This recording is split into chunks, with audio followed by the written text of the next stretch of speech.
That's the interesting thing, right, about growth, is that when you're learning something new, when you're translating your world, this is really important. Get this right here. Here it is, ready? When you're translating your world and your life's experience and trying to make sense of it, and you think to yourself, I have something really important here. Like what I'm learning right now is really important. And then you go and you share it with other people, even if you haven't lived it out yet. I wasn't great at email follow-up, and I wrote a book about it. But I wrote a book about it to try to make sense of my world and what I was learning, what I was seeing. That's how I wrote the book. I didn't write the book because I was some, millionaire from email marketing. I wrote the book because I was seeing something and I was capturing something about my world. I was making sense of my world.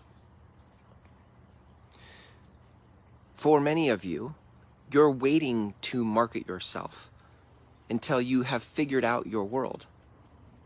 You're waiting until you think you have all the answers and are the guru or the valid teacher before you share with the world what you've captured or what you've understood.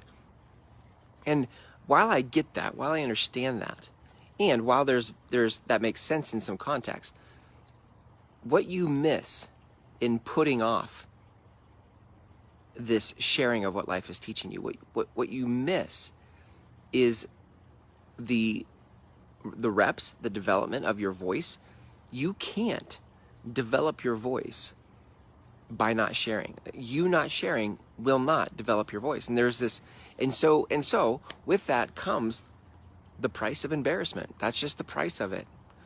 The price of you finding your voice is the embarrassment in the short term of you sound naive, you sound unsure, and in this moment, that may be all you're present to is like, man, I just suck. Like this just doesn't sound good at all. I'm unsure. It doesn't feel right. All that.